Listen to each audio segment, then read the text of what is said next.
Story 1.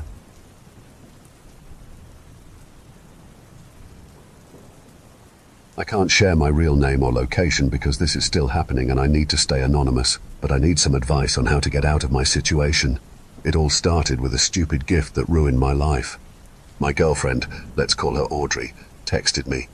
She wanted to see me and said she had something that would cheer me up. Earlier at school, I told her about the big fight I had with my dad. My dad was always nagging me about responsibilities and being a man. He didn't understand that I wanted to be a YouTuber when I graduated. He knew this, but he kept pushing me. I didn't want to work my life away for pennies like he did. What really hurt was that my mum took his side. She always supported me, but this time she betrayed me. She said my dad was right, and that I should have something to fall back on. It was like she expected me to fail. Audrey knew I was upset and wanted to cheer me up. Just talking to her made me feel better. She was my rock. We met at our usual place, an abandoned boathouse a mile from my house. The place was creepy and dirty but private. I often went there during school, skipping a few classes to write in my journal or scroll through Reddit. When I got there, I saw Audrey waiting for me. She was dressed in all black as usual. Some girls had a goth phase in high school, but Audrey lived it full time. She didn't care what people thought about her, and I loved her for that. "All right, babe, you have to close your eyes," she said. I thought about arguing but didn't because she was too excited. I closed my eyes. "Okay, hold out your hand," she said. I did as she asked, and felt something hairy and warm brush my fingers. My eyes snapped open, and I almost dropped the object. It was revolting. Audrey had placed a stuffed monkey in my hand, not like a toy, but a grotesque, malformed little taxidermied animal. "What the hell, Audrey? What is that?" I asked. She laughed and closed my fingers around it. She got right up in my face. I was painfully aware of the gross little thing crushed between us. She whispered in my ear, "It's a lucky charm. Take it home and place a bowl of milk and some bread by it. At least that's what the old Romanian woman I bought it from said." I gave her a disapproving look. "You really shouldn't be talking to people like that. They're untrustworthy," I said. Audrey scoffed, ignoring my advice. We playfully argued for a bit, then sat watching the water until the sun started to get low. We said our goodbyes and went our separate ways. When I got home, my dad was waiting. "Where have you been? We tried calling you," he said. I didn't feel like talking, so I kept walking. He yelled after me, "Hey, I asked you a question, Josh. You've been missing for hours." I just didn't have the energy to deal with his nonsense, so I slammed my bedroom door shut and jumped into my bed. Audrey texted me, "Don't forget to feed Junior." If she really wanted to cheer me up, some pictures would have been a better solution. But despite my constant encouragement, she was too self-conscious for things like that. Knowing she would ask about it in the morning, I crept downstairs and grabbed some bread and a jug of milk. I poured some milk into an empty Mountain Dew can and placed the bread next to it. Good enough, I thought to myself before going to bed. I woke up to my dad pounding on my bedroom door. I groaned. It was 8 o'clock on a Saturday. What could he possibly want? "What, Dad?" I snapped. "Did you drink all the milk?" he asked. I looked at the gallon jug sitting on my dresser. "No, I didn't drink any milk," I replied. I could hear him talking to himself, clearly confused about where it went. I heard him walk back downstairs. I didn't get out of bed until I heard his car leave. He would be at work until dinner time, meaning I had the day to myself. I checked my YouTube channel. I had nearly 200 subscribers. It was growing, but I needed it to grow faster. Why won't this channel explode already? I wish it would just start growing, I thought. I didn't get it. It was a reaction channel. People loved reaction channels. I had funny jokes and insightful ideas. I must be shadow banned. I texted Audrey, asking her if she wanted to come over while my parents were at work. She replied, "Sure. How was your first night with Junior?" Oh crap. I'd forgotten about that little monkey thing. I ran back upstairs. It was missing. Audrey would be pissed if I lost it. I frantically searched the room, but it was no use. I wish that thing would show itself, I thought. I sat on the bed, dreading Audrey's arrival. "Do you really wish to see me?" I jumped at the sound. It was like a whisper on the wind. "Who's there? Show yourself," I shouted. The whisper returned, "As you wish." I heard a dragging noise from under my bed. I quickly pulled my legs up. The noise grew louder. That disgusting little thing crawled out from under my bed.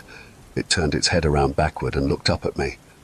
I screamed. It was terrifying. Are you not pleased with your wish? It asked. I pulled out my phone and texted Audrey. Did you lace that thing with drugs? She texted back right away. No, of course not. Why? I looked back at the filthy thing on my floor. Just not feeling the best. Better stay home today, I texted. She replied, but I didn't bother looking at it. I had more important things to deal with. Are you pleased with your wish? It asked again. I shook my head. Not at all, I replied. What of your first wish? The monkey freak stiffly sat and crossed its dry legs. It looked up at me with those soulless eyes. I need to please you, Master. My phone beeped. It was a notification from YouTube, a congratulatory message for reaching 100,000 subscribers. I nearly dropped the phone. Are you pleased? The thing asked. I looked from the phone to it in disbelief. This was you. You did this? I asked. It nodded. What else can you do? I asked. Whatever you need. Are you pleased? It replied. I nodded. The thing let out a creepy little smile before bowing its head. Your wish is my command, Master. My head was swirling. I couldn't think. I got to my feet and ran out the door into the hallway, deciding I needed some fresh air. I went outside for a walk. I found myself at the boathouse. Going inside, I was surprised to see Audrey sitting there. Hey, what's up? She asked. She looked up in surprise and brushed a loose hair from her face. Hey, how are you feeling? She asked. To be honest, I was a little queasy. I told her as much. She looked sympathetic. Shouldn't you be at home resting? She asked. Before I could answer, that damn voice whispered in my ear, let me cure you. I jumped at the sound, startling Audrey. What? She demanded. I looked around the boathouse. It was just the two of us, and Audrey clearly hadn't heard the voice. I searched for the right thing to say. I thought I heard something, but it was nothing. You're right, I should be at home resting, I said. After a quick kiss on the cheek, I rushed back home. I felt like I was losing my mind. I barely registered my dad's car in the driveway. I burst through the front door, nearly knocking him over. Jeez. Josh, slow down, he said. I ignored him and stomped upstairs. I slammed my bedroom door shut. My hands were shaking as I pulled the gross little monkey carcass out from under my bed. Okay, this is crazy. Are you alive, monkey? If anyone saw me now, they would think I was crazy. Heck, I thought I was crazy. The stuffed abomination didn't move. I sighed in relief. I wanted to try one more thing. I wish I had $10,000. Nothing seemed to happen. I laughed in relief. It had been a dream, or maybe a hallucination from the decomposition gases leaking off the monkey. I didn't care, I was just glad it was over. I didn't notice the footsteps until it was too late. I had left my door unlocked, and my dad walked in. Hey Josh, your mum and I have been getting calls from your school. They're worried you're falling behind. I wanted to scream, but that would have only made him more annoying. I knew it would be a waste of my time, but I tried to explain to him yet again. Come on, Dad, we've been over this. Times have changed. School doesn't teach you anything. Is there a how to pay your taxes class? Nope, just junk about history and cells. I've got my future figured out. School is just a legal obligation for now. The way he looked down and rubbed his temples was all the warning I needed. Damn it. Josh, I took this afternoon off to talk to you about this, which isn't something I could afford to do. And do you know why? Because I have to bust my ass hanging sheetrock because I never made it to high school. I don't want you to be in the same boat. I jumped from my bed, all my carefully contained emotions rising to the surface. Guess what, Dad? I never asked to be born. I never asked for you to give up your great life to pay for me. You chose to do that, and I don't owe you anything for it. I wish you and Mum would just stay out of my life. I tried to calmly leave the room, but he grabbed my arm. My brain shorted out for a moment. He had never laid a hand on me before. I never would have thought my own dad would get physical. You can't keep running away, Josh. Life is going to catch up to you. I pulled my arm free from his grip. I rubbed it, knowing it would bruise. I didn't need him. I didn't need this place. My channel was blowing up. I was going to make more in a week than he did in a year. I decided to get in the last word before leaving. When you're old and broken, I hope you remember this moment. I'm going to be famous, and you're going to die early and alone, I know it. To his credit, he didn't try to abuse me any further. As I left the house, doubt started to creep up. I didn't have a license or a place to stay. If I didn't keep up my upload routine, my channel might suffer. My fans would only be patient for so long. I saw a paper bag stuffed into our hedge. I don't know what made me think to grab it. I was curious, I guess. When I opened it, I nearly dropped the bag. Stacked inside the bag were neatly bound rolls of $100 bills. I could no longer deny it. This was my path forward.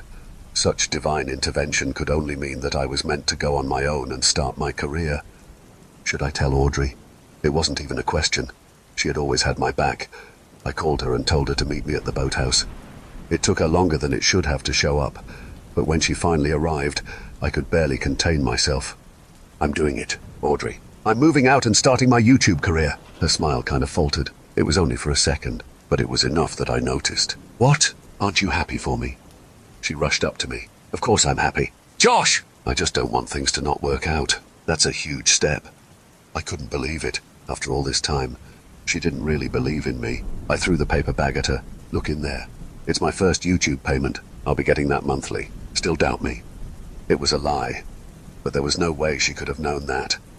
I just needed her to know I had what it takes. Her eyes widened at the sight of the cash. Josh, that's incredible. I didn't know the channel had grown so much. She looked at me, and I wasn't doubting you. I just don't want to see you hurt. I pulled her in close. I can get you anything you want, anything in the world. Would you like that? I could still see the doubt in her eyes, the way she was stiff against me. She didn't believe me. I would show her. Sure, Josh. What do your parents think about this? I let go of her. Of all the things to bring up right now, she had to talk about them. I don't care what they think. I'm practically an adult and can clearly take care of myself. Audrey didn't look convinced. She didn't even look happy. She was ruining my moment. It's whatever, Audrey. Just go back to school if you don't care. She pushed me away. Fine, be that way. I'm just trying to be reasonable. The instant she left, regret filled me. I called out after her. I even looked outside, but she was gone. I had to make it right. I could give her anything, so I called out. Hey, monkey, your master is calling. A cold breeze caressed my face. I knew I wasn't alone. I need to make things better with Audrey. My voice died. What exactly did she like other than me? Wishing she had me would be pointless, but it didn't have to be a physical gift. She had always been self-conscious about certain things. I could take that away for her, or I could fix it. She would no longer feel inadequate, and I would have an even hotter girlfriend. Okay, monkey, don't mess this up. Listen very closely. I want you to give Audrey the body of a model and a love for crop-top shirts. I felt like I deserved that second part. After all, Audrey was going to get something that would normally take months of dedicated work, if not surgery. You can handle that, right? That sickly voice whispered in my ear, as well as I did your earlier wish. A fantastic idea entered my head. I would go back to school, just for a day. I had a few things to wish into reality. I decided I would need a full day for what I had planned. Finding a place to sleep sucked at first. Motels wouldn't rent me a room without an ID or credit card. I wouldn't go home, so I had no choice but to wish for an invitation to the biggest house around. The mayor and her perfect twins, Jack and Jill. Yeah, she was that kind of parent. Jack was the football captain, and Jill was a cheerleader. It was gross how easy success came to them. I hated them. All the more reason to mess with them. Monkey. I wish Jack Della Santos would invite me to stay at his house. I shivered as a cold breath ran down my neck, but my phone went off. It was a text from an unknown number. Hey, this is Jack from school. I know this is a little sudden, but would you like to crash on my couch?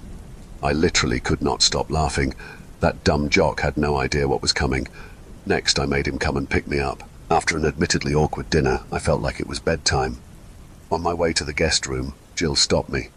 She stood in the middle of the hallway with her arms crossed. I hated how perfect her hair looked. I hated how hot she was. I couldn't stand how she got everything she had ever wanted. Spill the beans, Josh. How did you get invited here? Do you have some dirt on Jack? I couldn't help but smirk. She had no idea who she was dealing with. Oh, it's nothing like that. He's just a big fan of my YouTube channel, and as a fan, he wanted to hang out. Jill made an exaggerated puking motion. Please, dude, Jack hardly even watches YouTube. We have this thing called a life. At least now I knew who would be the first to be humbled tomorrow at school. I tried to walk past Jill, but she blocked me by putting her shoulder into my chest. Whatever it is you think you're doing, stop it right now, she said. I couldn't tell if she was threatening me or trying to seduce me. Either way, she had gone too far. I stepped around her and went into the guest room. After closing the door, I flopped onto the bed. I lay there thinking about all the different ways I would make her regret her attitude. For probably the first time in my life, I woke up on time and was excited to go to school. I texted Audrey, "Can't wait to see you in class." She sent something back, but I had other things to deal with. People's mouths hung open when I jumped out of Jack's Mustang. I tipped him $100 just to let everyone know who the big boss was. I walked through the crowd with confidence. I knew they felt it. This was going to be a great day. I started with Miss Marinoni. She really did try her best and was easily the prettiest teacher I had ever seen. For her, I wished her student loans would be lost and that she would get a raise. Of course, Stanley was ogling her. I mean, we all liked to look, but that fat jerk was just staring at her. Well, he would have to learn. I wished he would say the thoughts in his head. Stanley jumped to his feet and yelled, "Miss Marinoni, I would please you all night if I had the chance." Miss Marinoni turned away from the whiteboard and, with one hand on her hip, pointed to the door with the other. "Principal's office right now. That is not acceptable." I was the only one laughing, which was a little awkward, but whatever. I was surprised Audrey wasn't in class. She would have been right there alongside me. Then I remembered her text. I pulled out my phone. "Sorry, Josh, I'm not going to make it in today. I don't feel right." Of course, she would be sick on a day like today. I almost texted her back that the girl flu isn't a real disease, but chose not to.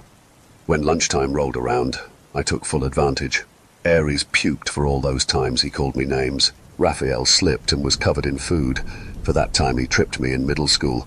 The cheer table, aka Bitch Central, had every member simultaneously blow milk out of their noses. By the end of lunch, my sides hurt from all the laughing.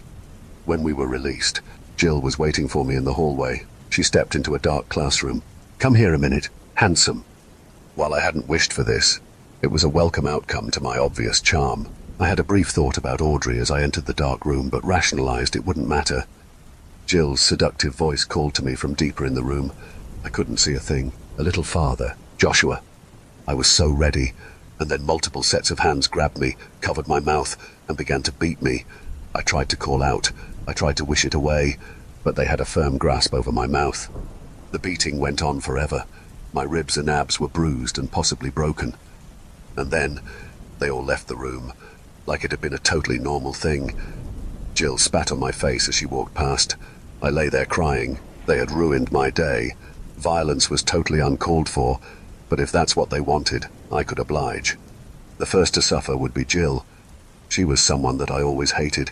She acted so above others, so properly dressed and spoken. I couldn't stand her, and now she had tricked me into an assassination attempt. There was a reason why I was the most successful kid at school. I had what it took to make it. All she had was looks, and that's what I would take in retribution for her acts against me. Monkey. I wish for Jill Dela Santos to fall and break her nose and knock out her teeth while we're at it. That sickly breath caressed me for a second. Then I heard a clattering down the hall, followed by a wail of pain. I couldn't hold in the smile. Jill had gotten what she deserved. The school nurse rushed past me, no doubt to try and assist Jill in her time of need. I turned and nearly ran right into Principal Powers. "Josh, could I speak with you for a moment?" Panic flooded through me. I was standing right here. I had nothing to do with it. Powers raised an eyebrow. "Nothing to do with what?" "Jill tripping." I turned and ran. He was on to me. I ignored his yells about a phone call from home. No matter what he had to say, I didn't want to hear it. I left the school building. Things had gone horribly. I needed to get away. Police cars flew past me. I tried to hide my face. I felt like the whole town was looking at me. At the first chance I had, I ran to the boathouse. Audrey was there. She spun around when she heard me. "Josh!" She didn't look happy to see me. She looked terrified. "Hey, you said you were sick. What gives?" Audrey had been crying. "Josh, please, just go." It was then I noticed the bundle behind her. I walked closer, and Audrey jumped in front of me. "Josh, I'm begging you. Please just go. I'll never say no to anything again. I'll do anything you ask, and you won't have to worry about anything. Just please leave." There was blonde hair spilling out of a rolled-up rug. I turned to Audrey. "What did you do?" She broke down crying. Of all the things to do, she chose the least helpful. "I woke up this morning, and she was laying on my bedroom floor. She's a model I follow on Instagram, and somehow I have her body. So I panicked. I rolled her up and was going to dump her body in the ocean when you showed up. I was both horrified and impressed. Then I was furious. That dumb monkey had literally given Audrey the body of a model. Don't worry about it, Audrey. Go home. I'll have this taken care of so you'll never have to worry about it." She looked up at me confused, so I repeated, "Go home, Audrey." Showing some decent common sense for the first time, she did as I said. Once alone, I spoke again. You dumb little thing. That is not what I wished for. Now listen carefully. I want this body. I pointed to the body in front of me, and the rug it is wrapped in to travel in such a way that there is no trail to the moon. I barely had the words out when, with a whoosh of air, the body and rug flew through the roof of the boathouse. The vacuum of their departure pulled me forward, and I ended up splashing into the frigid water. I gasped as icy salt water filled my mouth. Inadvertently, I filled my lungs with the same water. I managed to splash my way over to the ladder and started to climb up. My mind was racing with all the things I would say to that useless sack of fur. Right then, the ladder broke, and I plunged back into the water. This time I kept my mouth shut. I swam under the boathouse to the shore. My phone was ruined, my clothes were wet, and I was freezing. The De Los Santos house wasn't far. I made my way there despite the universe working against me. I walked right into the stupid boomer house. No one was home, so I grabbed some food from the kitchen and, after a shower, went to the spare bedroom. I woke up in the morning to Jack standing in my doorway. I don't know why I invited you here, but the least you could do is hang up your towel when you're done. He threw my damp towel from the night before on my bed before leaving. I wondered why he wasn't at school on a Friday morning. Getting dressed out of my newly wish-filled closet, I made my way downstairs. Jill and her mum were sitting at the breakfast table. Jill was being fed through a tube. Apparently her jaw was wired shut. She had gone through facial surgery the night before to stabilize her orbital bones and would need a few more over the next couple of weeks. I think I managed to hide my happiness pretty well. At least the monkey had fulfilled this wish. Jill's mum had to go do whatever politicians do, so Jack was staying home to give Jill her pain meds. I thought about wishing for the pain meds to be useless, but chose to be merciful. Around midday, I had just uploaded a new reaction video to my channel. It was no doubt going to be viral, truly some of my best work. I went downstairs to grab a zesty drink to recharge after work. Jill was sitting on the couch all stiff like a statue. She must have heard me because even though she couldn't turn her head or her eyes, she gestured for me to come closer. Cautiously, I approached. She held out a folded-up paper. Written with embarrassingly bad handwriting was the sentence, "Sorry about yesterday." "Words don't undo bad actions," I told her before returning upstairs. Admitting fault showed some character growth, but she still had a long way to go. I was on my phone scrolling through YouTube looking for the next video to react to when a text notification blocked the top of my screen. I groaned in frustration. Audrey wanted to call me. I was busy at the moment but knew I needed to make time for her. She answered on the first ring. "Josh, we need to talk." "Yeah, babe, that's what we're doing." I could almost see her grinding her teeth. "Josh, this is really serious. Have you been home at all today?" I didn't like where this was going. "No, I told you I moved out. I'm at a mansion now." "Josh, forget all that. 3 white Tahoes showed up at school today. The guys driving them looked really mean. I heard they came from your house, and then they came to mine. They had all kinds of questions about you. I told them we had broken up a few weeks ago, and I think they bought it. Be honest with me, Josh. Where did that money come from?" The sweetness of her lying for me was overshadowed by her not trusting me. "Babe, go look at my YouTube account. It's clearly from there." "Josh, your channel is gone." In a panic, I hung up and opened YouTube again. My account was suspended. I logged out and tried to look up my channel. It was gone. All that hard work, gone just like that. I had put my heart into growing the channel, and now it was gone because of bot subscribers. That worthless monkey hadn't shown my channel to real people. He had fake accounts subscribed to it. This was the second time he had messed up. This time was the worst yet. I would have to call Audrey back at some point, but first, I needed to check something. The paper bag was still under the bed and still filled with cash. At least he had gotten one thing right. I was tempted to wish myself away to another country. Surely anywhere would be better than the mess of a place I currently lived in. But I didn't really trust the monkey's wish-granting abilities after the last 2 mistakes. He would have to earn my trust again. Mrs. De Los Santos made us all stroganoff for dinner. Jill had hers juiced and pumped into her. It totally killed the vibe, especially when Jack would lean over and wipe the excess from her chin. She's 16. She can wipe her own mess. Clearly they disagreed and shot me dirty looks when I suggested as much. Whatever, weird family. Unfortunately, by speaking, I apparently gave Mrs. De Los Santos permission to talk to me. "Josh, I know you are a guest here, but I've had the school reach out. They want to make sure you are aware of the situation at home." I just nodded my head without looking up from my food. I knew what they meant. My parents were no doubt pushing to get me back into school. but I had transcended above that part of my life. She pushed a little more. And you're handling it? Because the school has very good therapists. I helped vet them myself. What kind of weakling needs therapy to move out? Jack spoke. Mum, what exactly happened? She shook her head. That's not for me to talk about. Jack nodded like a good little follower, and dinner continued on. Say what you will, growing up with all that privilege had turned Mrs. De Los Santos into quite the cook. It was going to be a shame when I took over ownership of their house. Maybe I would keep her on as a maid. I'll even give Jill a chance to beg me to let her stay. Not wanting to waste the moment, I waited until breakfast on Saturday morning. I stood and waited until all eyes were on me. Then with a big smile I said, I wish I owned this house. They just looked at me. Mrs. De Los Santos said, It's a very lovely house. Lots of people would like to own it. My smile faltered. It hadn't worked. I spoke again, this time a little louder. I wish I owned this house right now and had the deed in my hand. I held up an empty hand. Mrs. De Los Santos put down her fork. Josh, sit and eat your food, please. You're 16. You won't be owning a house anytime soon. I sat, feeling shame rise up in me. That stupid monkey made me look like an idiot. After breakfast, I went to my room. Show yourself, monkey. That putrid smell filled the room. I nearly yelled when I saw the stuffed abomination on my bed. Gross, dude. I have to sleep there. Why aren't you doing your job? I need those wishes. It stared at me with its creepy little eyes. Where is my food, master? You said you were pleased, but you did not give me my food. I was pissed. So that's what this is all about. You want some milk and bread. Just get your own. It smiled, and it was not a nice smile. I'll see you in hell, Josh. And then it was gone, leaving only the faint smell behind.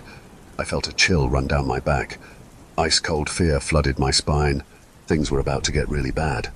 I wanted to call my mum, but the ocean had ruined my phone, and I didn't know her number. Walking home would take hours, and I wasn't feeling up to that. I hated living in a car-centric society. I wanted to wish for a driver's license, but I was scared the monkey would mess it up somehow. I was stuck. My only option was to take Jack or Jill's car. I figured Jill wouldn't be needing her Jeep anytime soon. I found the keys on her dresser. It was a little weird going into her room. I wasn't sure what I expected, but paintings of horses and family portraits surely wasn't it. I managed to make it to the garage without being seen. This family really hated the environment. Parked between Jack's Mustang and Jill's Jeep was Mrs. De Los Santos's Escalade. They were single-handedly undoing any bit of good I might ever do. Screw the 1%. I got in the Jeep, put the keys in the ignition and turned it. Nothing happened. I wiggled the stick in the middle and still nothing happened. After a few minutes of pushing buttons and flipping switches, I gave up. I would have to get a different set of keys. I nearly ran into Jack as I was leaving the garage. I managed to smoothly hide the keys from him. Hey, Josh. I was actually looking for you. He held up my phone. I found this on the bathroom counter. I was able to take it apart and clean it out. It's charged and working again. I took the phone cautiously, half expecting a trick. How would you know how to do that? I asked. Jack shrugged. I'm 2 years into my electrical engineering degree, but honestly, it's pretty simple. Just a couple of corroded connections. Go ahead and try it. Everything should work again. He left, and I turned on my phone. Sure enough, it booted up. Despite a little fog in the camera lens, it seemed to be working fine. I tried calling my mum, but the call went to voicemail. I wanted to say something to her, something that would make her tell me everything was okay. Instead, I hung up. I was on my way to the spare room when Jack called me over to the living room. He was sitting on the couch next to stiff-necked Jill. On the TV was a news report. There was an ambulance at the high school football field. A reporter was talking to the camera about how a body had been found under the bleachers. She went on about other details that weren't important. Jack spoke. It was Aries. Trevor sent me a snap. They had him on a stretcher. He said he could overhear the medics talking about how he drowned in his own vomit. I felt cold. I had to sit down. Even Jill's creepy bloodshot eyes weren't so bad when listening to the drone of the reporter. Then the scene changed. It turned to a place I was very familiar with. My house. Cop cars and ambulances covered the street. Jack froze, his finger above the channel button. The bottom of the screen read, "Second death at local residence, foul play suspected." I jumped to my feet. What do they mean, second death? Who was the first? Who was the second? I slumped back onto the couch. Jill placed her hand on my shoulder. I elbowed her. I hadn't meant to hit her in the chest, but it was effective as she withdrew her hand instantly. "Hey!" yelled Jack. That had better have been an accident. I think he knew it wasn't, but he also didn't want to start trouble with me. I needed to get home. I was so focused on solving that problem that I almost missed the next story. A body had been found on the roof of the Red Moon Bar and Grill, a body belonging to a fairly well-known Instagram influencer. I swore internally, what if the body still had Audrey's DNA on it? What if they brought her in for questioning and she turned on me? Could I be charged? There was no way to connect me to the body, only Audrey's word. But what if that was enough? Things were spiraling out of control. I couldn't go to prison. It would kill my career. It would be the end of everything I had built. Jack was talking.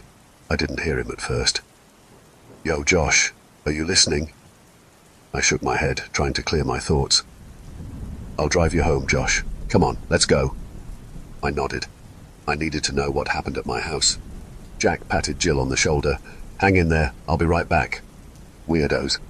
It didn't take long to get across town in Jack's flashy car. Who buys a green car? Seriously. Jack pulled up to my house. You gonna be alright, dude? I can hang out for a minute if you need me to. There was still a news van parked in front of my house. The fire trucks and ambulances had left, but cops were everywhere. Remembering the body Audrey had dragged into the boathouse, I began to worry they had made some connection. Let's just go. I don't want to be here. Jack looked uncertain. Bro, it's okay to be scared. This isn't a normal thing for a teenager to go through. I glared back at him. Where did this privileged little prick get the idea that he knew more about suffering than I did? Just drive, Jack. Without any more arguing, he did as he was told. When we were just a block from my house, a white SUV pulled up behind us. Then another pulled out in front of us. Before I could react, Jack whipped his car onto the sidewalk. I screamed, fearing for my life. What are you doing? A rapid succession of pops filled the air. The back window broke and glass rained down on us. I looked out the rear and saw one of the SUVs right behind us and gaining fast. They were shooting at us. A guy with face and neck tattoos was standing up in the sunroof holding a gun. More pops rang out. I heard bullets thunk into the metal body of the car. At least now it had justification for the crappy, misspelled decals saying bullet on the side. Tires screeched, and the air smelled like burnt rubber as Jack hit the road again. My head was thrown painfully against the back of the seat. Jack weaved his way through streets and parking lots. Our pursuers gradually fell behind.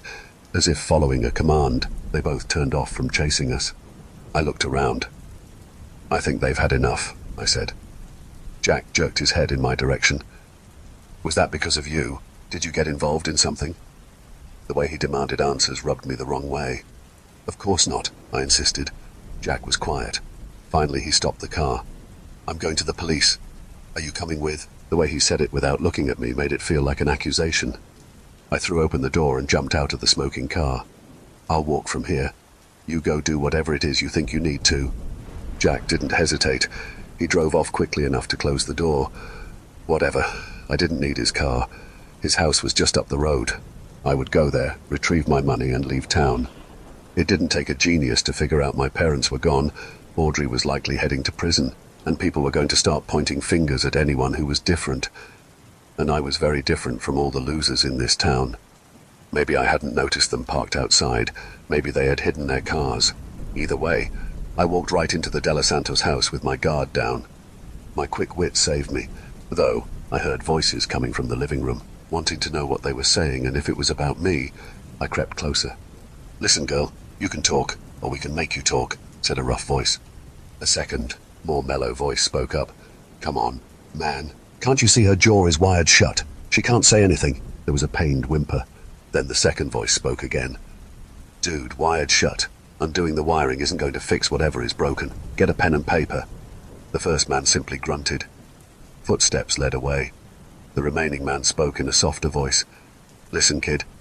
He's going to come back, and if you don't give him what he wants, he's going to hurt you or worse. We traced the license plate on the Mustang to this address. We just want what's ours. Can you help with that? The money.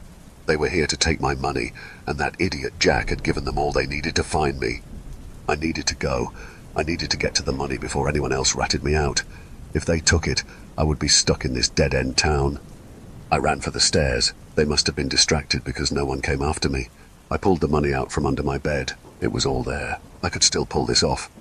Knowing Jill had likely cracked by now, I made my way out the window and onto the roof. Rich people like the De Los Santos like to have trees all around their house.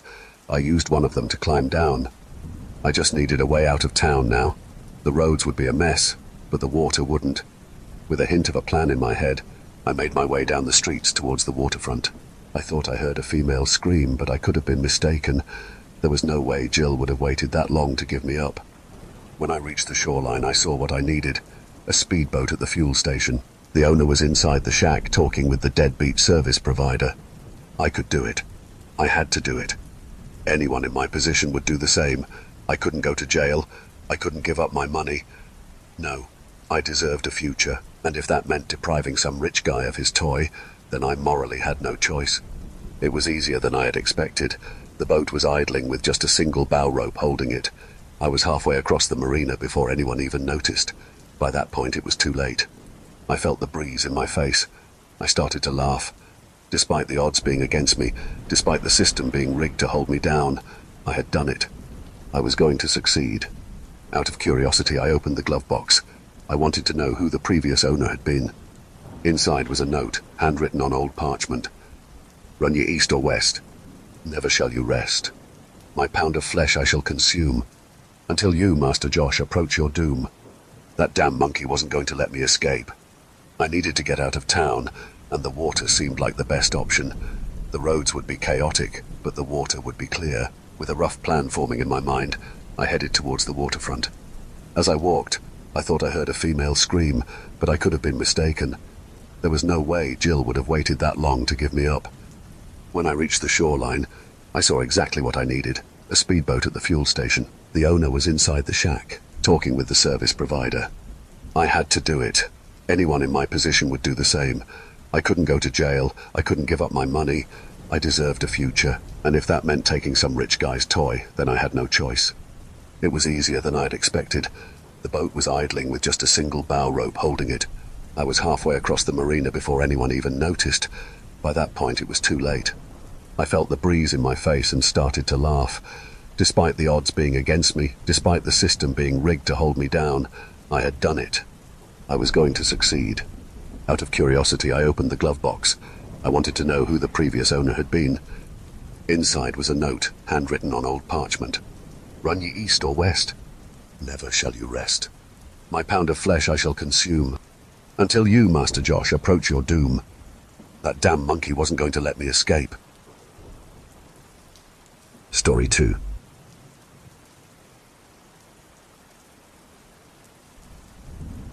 August 28th.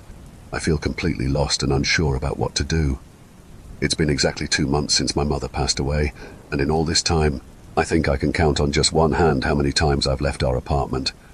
I know that I should get outside more. The city is full of opportunities, and I should be working, but I just can't bring myself to do it. I haven't seen any of my massage clients since it happened. I've been ignoring them completely, not answering their calls or messages. I also haven't done any of my hobbies or other activities that I used to enjoy. I haven't gone for a run or picked up a single book since it happened. In fact, I've barely left my bedroom. Every day feels painful and strained. I know I should be doing something, anything, but it's like there's a part of me that just can't handle it. I want to be outside, to try and feel alive again. But the thought of leaving my bedside and going into a world where my mom isn't there anymore is unbearable. Even being in the other rooms of the apartment feels too much. And stepping outside, letting other people see this new version of myself with a vital piece missing, it's just too hard to imagine. So, I stay in my bed because it feels like the easiest thing to do. August 30th. It's 5 o'clock a.m. right now. I'm making a promise to myself to go to the grocery store today. I can't believe I'm saying this, but I'm getting tired of eating takeout all the time. September 1st. Something exciting happened today. My friend Elaine stopped by to visit. Elaine is one of the very few friends I have left in Boston. Most of my other friends have married and moved farther away, but Elaine and her boyfriend love it here, so they've stayed. I hadn't told her about my mum, but she must have found out through our mutual friends. She came over, and we talked for a while. Then she dragged me out for coffee so we could talk some more. At first I felt a lot of reluctance, but eventually, being with a friend felt comforting. I didn't feel the overwhelming urge to rush back home. I told her everything I felt able to share. I talked about taking care of my mum, trying to contact my dad to give him the news, even though he didn't respond. But mostly, I told her about the alienation I feel. I don't feel at home in my own apartment anymore, and the city feels so foreign to me now. I think I made it sound like I wanted to get away because after a while she suggested an idea. Her boyfriend's parents, who are quite wealthy, own a townhouse in Vermont. They usually use it during the summer months as a getaway. She said she could talk to them, and I might be able to stay there for a while. It's in a small town called Londonville, surrounded by beautiful forests. When I mentioned that I'd like to think about it for a few days, she told me that the offer is open any time. It feels good to have a friend like Elaine on my side right now. While the idea of taking off for a few weeks or months brings me some guilt, I can't help but feel excited about the prospect. September 4th. Today has been especially difficult. I found it hard to leave my bed again. I did talk to Elaine a bit more about the idea yesterday. According to her boyfriend, Londonville has a high population of elderly, retired people who enjoy living near nature. That sounds like another point in favor of Londonville. I could probably get some massage clients up there with a little advertising. September 7th. I called Elaine and told her I'd like to go. She said that with the summer months coming to an end, any time next week should be fine. September 12th. I've packed all my things. The townhouse is furnished, so I mostly packed essentials. My massage table will be a bit difficult to fit in the car, but I think I can manage. I debated whether I should take any of my mum's things with me. Most of her belongings are safer here until I decide what to do with them. However, I want a piece of her with me while I'm gone, so I decided to pack her rosary. I think it's because I always saw her praying with it. She was very religious, but she never tried to make me follow her beliefs. I always respected her for that, especially compared to some of the other people in her church. She kept the rosary in a fancy box that her pastor gave her. Even if I never use it, I think she wouldn't mind me keeping it by my bedside. Our apartment rent is paid in advance for a few months, so I should be all right to leave. I gave the landlord the phone number for the house in Londonville in case they need to reach me. Tomorrow I'll go to Elaine's place to pick up the keys and make sure I have the correct address. September 14. Londonville is absolutely beautiful. This place feels like a dream for someone who loves nature and quiet places.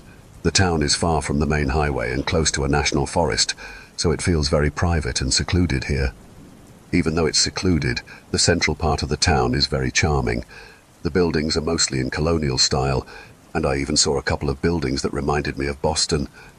There are a few shops and restaurants near the center, but the town is very small. I think there was only one general store and maybe 2 grocery stores. Once you leave the center, there are beautiful homes spread out with lots of trees around them.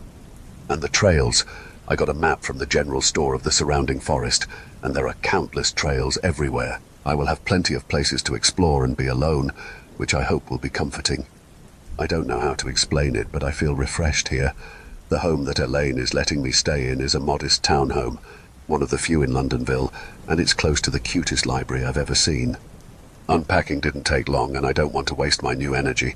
As I get settled in, I might not write as much. I can only hope the people here are as nice as the scenery. September 20th. There have been some hard moments over the past few days, but overall, I've been feeling much better. I visited the local newspaper's advertising department and placed an ad for my massage practice. It should appear this Sunday, Scotty's Goods. The only general store also agreed to let me leave some business cards there, which was very kind of him. He seemed excited to tell me about his favorite spots around town and in the woods. I've also taken some time to hike and even do some trail running. It's stunning out here. The trees are very diverse. I saw oaks, maples, spruce, pines, firs, and even junipers all mixed together. They often lean over the trails as if they are watching over me, especially the tall oaks. It gives a sense of peace, as if I'm surrounded and protected. September 24th. I already have a client interested. She saw my business cards in the shop, and Scotty told her that I seemed nice. It seems that word of mouth works better here, which makes sense. I'll be meeting her on Tuesday. She is a widow named Margaret. She told me a lot about herself over the phone. I think she will be very talkative, and it sounds nice to chat. I'm looking forward to meeting her. September 26th. I met Margaret today. She is very comforting. She is in her 80s and has a bad back from both age and years of working on her husband's farm, who has now passed away. It puts a lot of strain on her muscles, so she seemed very appreciative of the massage. We talked about her time on the farm, how she spends her days now, and her advice for making myself feel at home in the town, since there aren't many social events. She is a joy to talk to. Honestly, she reminds me a bit of my mum. She's also very religious but not Catholic. She practices something she called New Age spirituality, which sounded very interesting for someone in their 80s. She must have an open mind. She invited me to one of her church services tomorrow to meet people. She said the sermon would be short, and there would likely be people around my age to socialize with. The church is called One Light Church. I'm not sure if I'll be interested in what they preach at One Light, but meeting some more people in the town could be good for me. September 27th. One Light Church was much further from town than I expected. The address took me out of town and down a couple of back roads through the woods. It wasn't right off the road either. There was a parking lot off the road, but a cobbled path through the woods led to the church. I don't remember seeing it on the trail map. The church was magnificently beautiful. It followed a colonial style like the town, but was much grander. The building was 3 stories tall, with intricate designs in gold and dark, polished oak. Everything seemed to lead up to a massive spire that looked like it was reaching for the sky. The next thing I noticed was the trees. The woods around Londonville are changing to light yellows and deep oranges this time of year, except for the evergreens. But every tree near the church, even the oaks, still had rich green leaves. Some of the trees seemed to be growing from within the foundations of the church, like you see with neglected homes. But here, it seemed fitting and intentional. If it wasn't so far from town, it would probably be a centerpiece. As I got closer, the church felt warm. I don't just mean inside. Even the area around the church was warm. When I got within a few feet of the church, the cold air disappeared, replaced by a deep and soothing warmth. It was almost like a gentle touch. The last thing I remember was the music. I don't actually recall what the pastor said during the sermon because I was focused on the piano music. It was playing a song I had never heard before, but it was beautiful and comforting. I sat next to Margaret, who introduced me to a few people and pointed out many more. There were about 40 people at the event, including some prominent town members like the sheriff and Scotty. Apparently they are also devout members of the church. I eventually spoke to the pastor, but not for long. That was fine with me, since I hadn't really heard much of his sermon. He seemed very pleasant and charismatic, but was a bit rushed to talk to Margaret about private matters. I mingled with some other people my age at the church, and they invited me out for a drink next weekend. After I left, I realized I never actually saw a piano. September 28th. Today, I got curious. With not much else to do, I decided to stop by the little library and ask for books about the Old Light Church. The librarian knew a bit about the church, but couldn't find any books on them or on New Age spiritualism that looked relevant. I guess it's a local thing. October 3rd. I had another massage session with Margaret today. I've had 2 other people call about my services since I got here, but they scheduled appointments weeks out. So for now, it's just Margaret. Since I had no one else to see today, I let the session go a little longer, and afterward, we just talked. Margaret is very open and told me how lonely she gets. Not many people visit her, so our sessions are some of the little social interaction she gets outside of the sermons at One Light. Her husband passed away about 10 years ago, and she doesn't have any other living relatives. Despite that, she's quite cheerful and seems hopeful. October 4th. I went back to One Light at Margaret's request. Honestly, I think I wanted to go back too. There's something so soothing about the place, like a warm escape from my troubles. It's probably the social aspect. Everyone is very welcoming, and I need that. I learned more about the church today. The pastor doesn't give out any pamphlets or books, so I had to learn solely from the sermons. The piano played again while he spoke. I couldn't see any speakers, so I assume that's where the sound came from. The music was beautiful and took constant effort to focus on the sermon. I learned that the church believes in reincarnation. It's surprising to hear about reincarnation in a church in a small Vermont town. They believe that everything we do in this life is a growing process that leads to our final moments. Our experiences culminate, and just as each thought now influences the next, our final thoughts in this life influence the start of the next. They focus on loving growth. I've certainly heard worse things. Margaret and the pastor seemed eager to talk to each other after the sermon. October 6th. I had a drink with some people from the church. They all drank very little, saying they like to keep clear minds. Despite that, the bartender seemed incredibly happy to see them. They radiate charisma. When I tried to bring up the church, mainly to talk about the piano, they quickly changed the subject. One of them told me in private that they prefer to keep religious talk at the church and practice living in the present outside of it. October 9th. Margaret asked me for a favor after our massage session.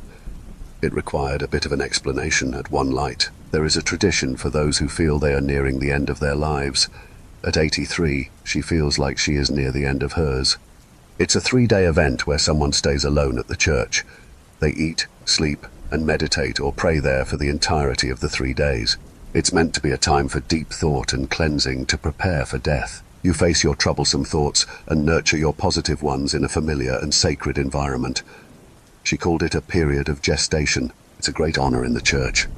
The name made me uncomfortable, but the tradition sounded nice. Margaret said she felt scared of being alone and wanted occasional company. Thinking about her being alone reminded me of my mother and how she appreciated my company near the end of her life. I couldn't bear to leave Margaret alone either. The next sermon is tomorrow night. Margaret will begin her stay the night after. There is a bedroom behind the pulpit. The pastor gave her a key to the church to use in case of emergencies. Margaret made me a copy of the key. October 10th. The church felt deeply warm and comforting this evening. The piano music seemed to vibrate within my bones. At times I struggled to stay awake. Social embarrassment was the only thing that kept me from laying on the pews and drifting off. No one else seemed as tired as I was. I couldn't focus on the sermon, but noticed that the pastor spent much of his speech seemingly talking directly to Margaret. I'm writing this before bed. For the first time since coming to Vermont, I took out my mother's rosary just to look at it. The centerpiece has a small crack down the center of the Virgin Mary. I feel terrible. I must not have packed it as well as I thought. October 11th. Once it was night, I made my way to the church. I waited until dark so Margaret could settle into her practices before I showed up. The parking lot and trail were empty. It should be like this for 3 days. When I entered the church, all the lights were still on, and the heat was stronger than before. It was still pleasant, but almost feverish. My steps echoed as I made my way to the back of the pulpit. There was a simple, rustic wooden door. Even if Margaret hadn't told me where her room was, I think I would have found my way there.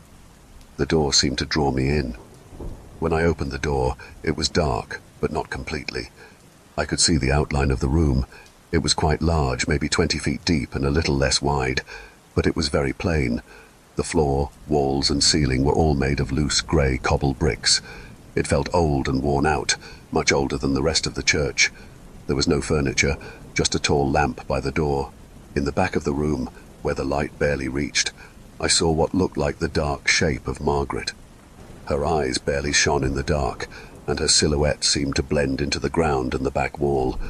There was no greeting or movement, just the dull gleam of her eyes. Everything felt wrong. I pulled the chain on the lamp, and the warmth of the church immediately left me. Margaret was sitting against the back wall, her upper body hunched and leaning to the side. Her eyes and mouth were open, and she seemed to stare right through me. The scene around her took time for my mind to understand. There were large mounds of flesh and tissue coming out of the walls and floor, wrapping around her. As I stared, I began to see specific parts of the mass. Meaty arms with dozens of yellow eyes grabbed Margaret's side and neck. A hairy mass of skin with sharp teeth had latched onto her legs. A long, thick rope of flesh snaked into her dress shirt, ending in a bulbous lump at her abdomen. It looked like a horrible mockery of an umbilical cord. The whole scene looked like a dozen humans had been mixed together, and the result had wrapped around Margaret. The longer I stared, the more I saw, and the faster my heart beat. My body didn't know what to do.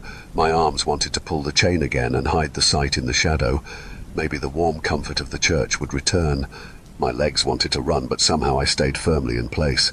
The mass pulsed rhythmically. Just when I felt like I couldn't take any more, the sight changed. In a moment, my perception shifted, and I saw it all differently. There was no mass of flesh, no pulp or marrow. Instead, there were large tree roots growing from the walls. They crawled along the room, and Margaret sat upright among them. Her legs were crossed, and she was in an almost meditative pose. She began to speak and asked me to sit down.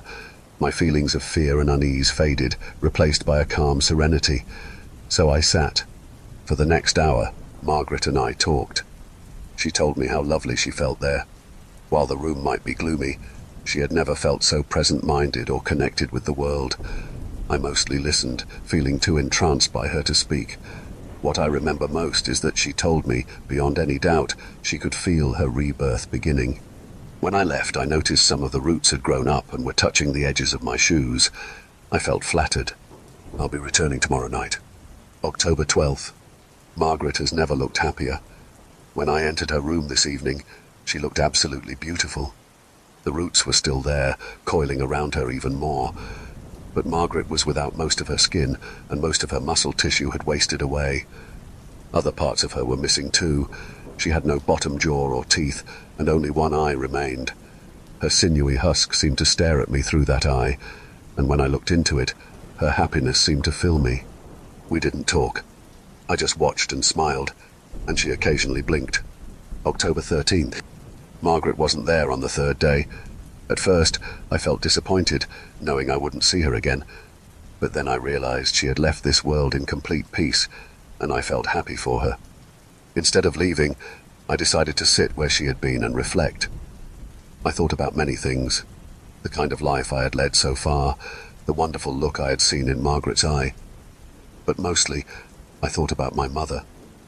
While surrounded by the gentle warmth of the church, I remembered both beautiful and sad memories I shared with her. No matter the memory, they were all sacred. As I thought about the end of her life, I remembered how she acted. Even in her last days, she always let me know how loved I was. She never became anything less than my loving mother, and I realized she left her life with more grace than most could ever hope for. I realized that under the gentle touch of death, she had slipped away without fear. If she was reborn, it would be as another beautiful person. I could only feel happy for her and for having loved her as long as I did. Everything would be okay. When I left, the walls seemed to rumble softly and rhythmically, like a heartbeat deep within the bones of the church. October 20th. I've been to 2 sermons since seeing the back room of One Light Church. I no longer hear the piano or the pastor. Instead, I just enjoy the church's nurturing warmth. While I sit, I hear the deep-seated heartbeat. I can't tell where it comes from, if it's Margaret's, my own, or something else. I don't need to know yet. For now, I just listen. I still have the key. Soon, when I am ready, I will spend my final days in the room behind the pulpit. Story 3.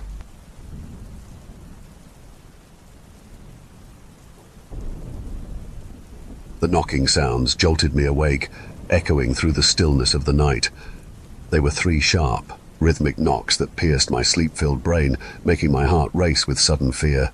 I lay there, frozen in my bed, trying to make sense of what had disturbed my slumber. After a moment, I managed to summon the strength to sit up.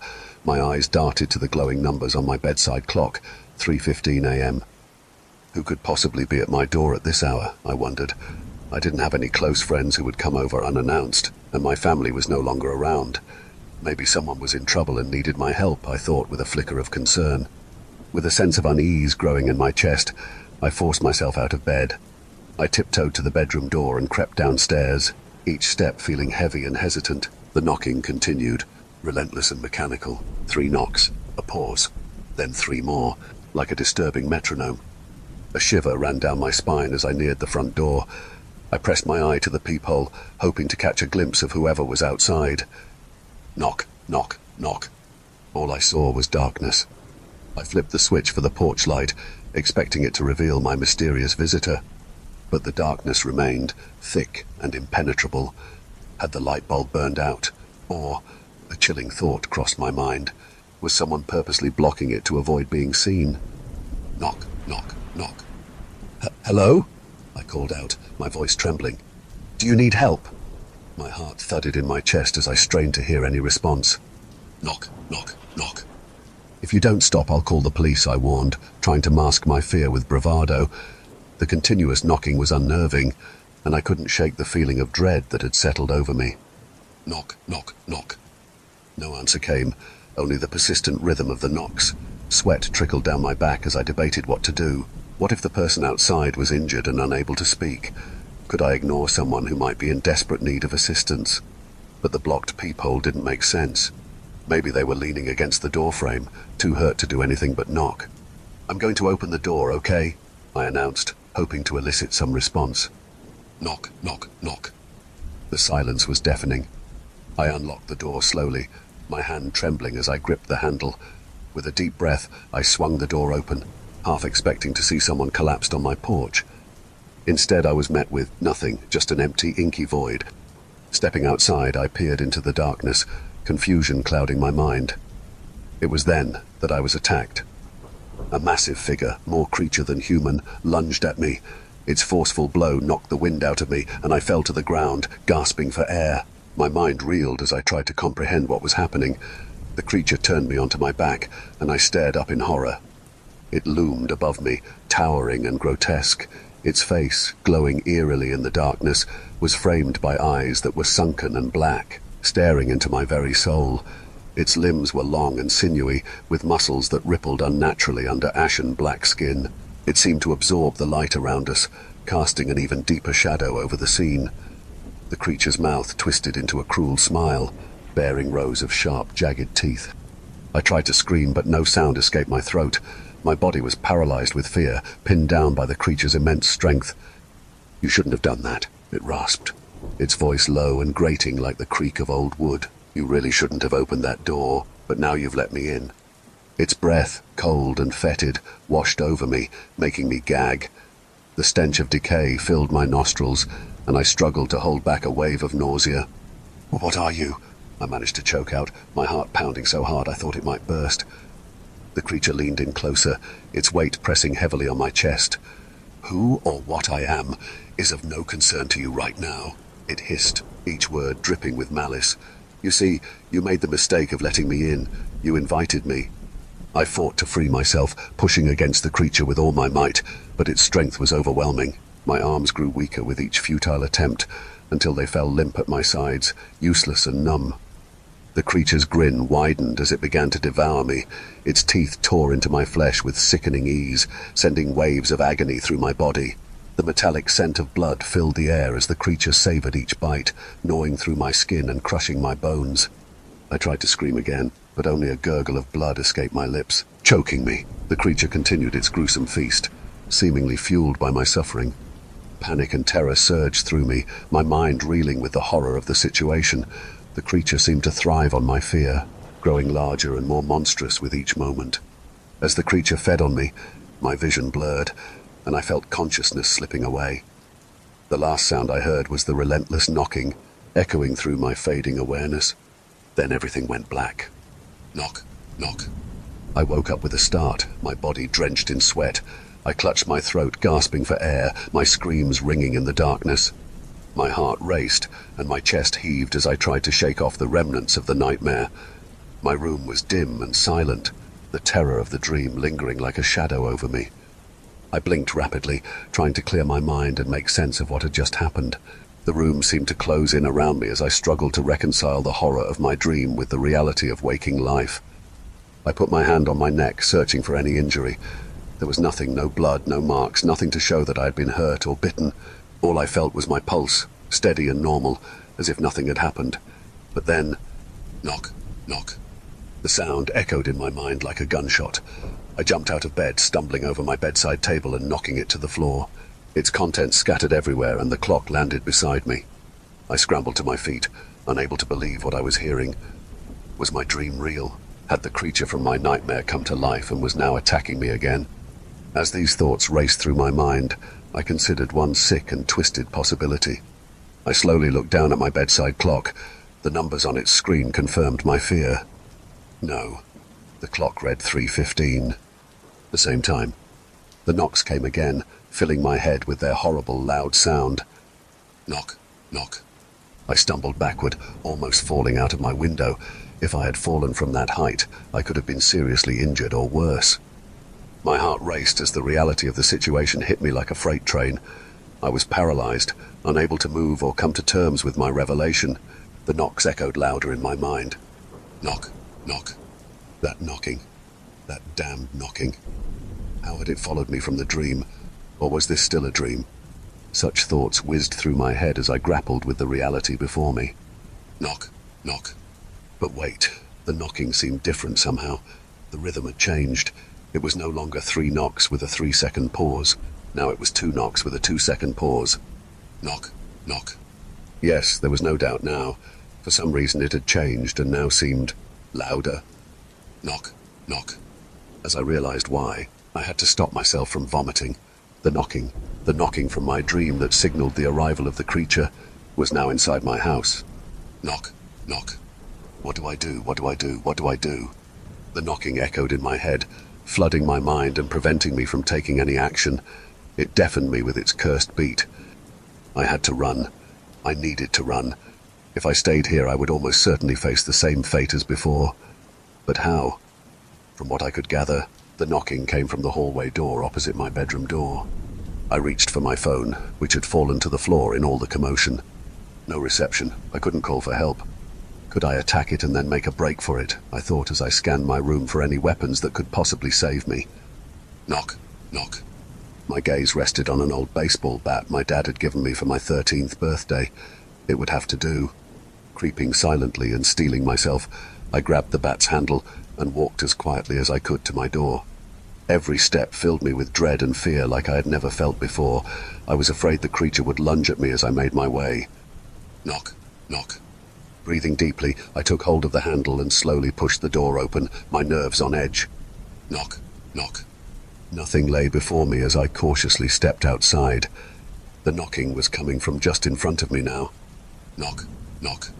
I tread softly, careful not to make a noise, fearing I would be discovered.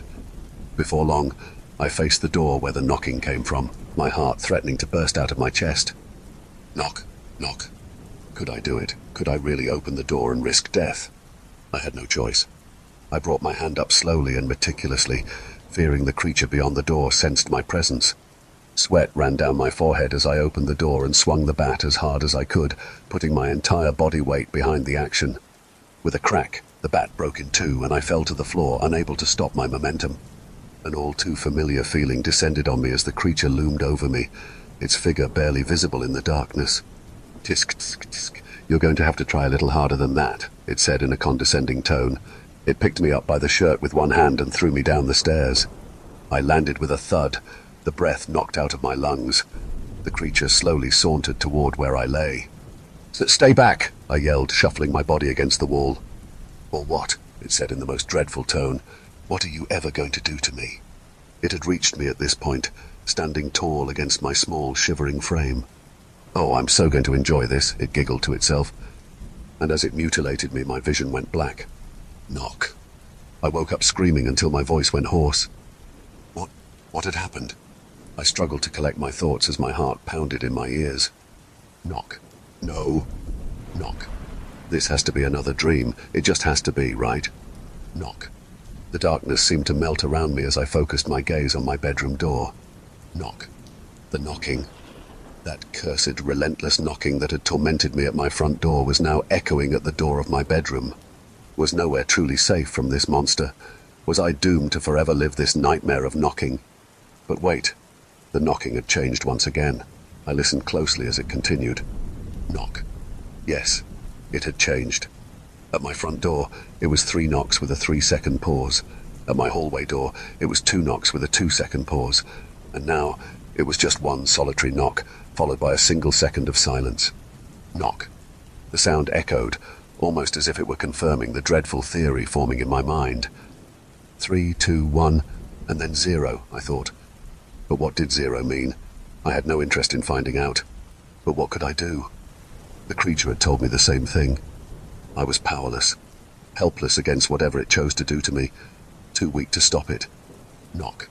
Once more I scanned my room, not for weapons, because I now realized fighting back would be impossible, but for ways to escape its grasp.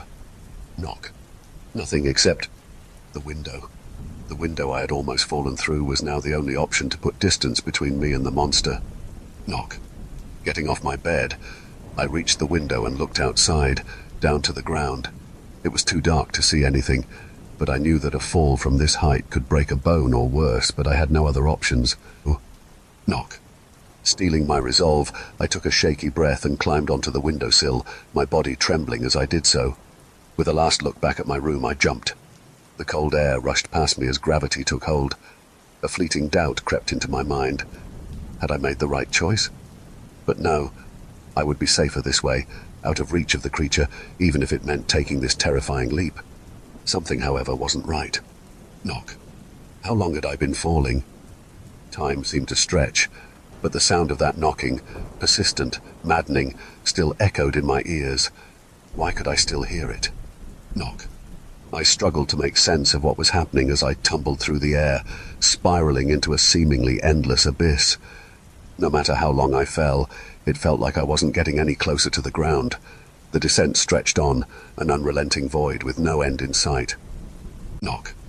But that knocking, that horrible sound that ate away at my sanity, continued still, taunting me as I fell. I had no idea how far I'd fallen or how much distance I'd covered, but after what felt like an eternity, I finally hit the ground. The impact was jarring. The pain of being crushed against the earth was almost a relief compared to the agonizing uncertainty of the fall. Knock. And throughout all of this, the knocking continued, never decreasing in volume or faltering in its rhythm. Knock. As I struggled to keep my eyes open, I saw the creature once again above me, preparing to consume me as it had before. And then my vision went black. I don't know if anyone is out there reading this. My Wi-Fi and cell service are both down, and it's always dark outside. I fear I'm the only one left in this world. During my escape attempts, I saw no signs of life, no people, no houses, nothing but emptiness. It's always 3:15, and I grow neither tired nor hungry. Time feels suspended. I'm stuck in this strange, unending moment, and I can't tell if I'm the last one alive, or if there was never anyone here to begin with. And yet I still hope someone's out there reading my account right now. My name is I live in, and I don't know how much longer I can last here. If time has stopped for me alone, then maybe telling you all of this is pointless, but I'll do it anyway. Writing this down is the only way I can preserve what little sanity I have left. My battery is dying, so I fear I'll be stuck alone with no way to contact the outside world or distract myself anymore. What scares me the most is not the constant darkness, or the isolation, or even the absence of life around me. No, the thing that scares me the most is the constant knocking now coming from under my bed. Knock.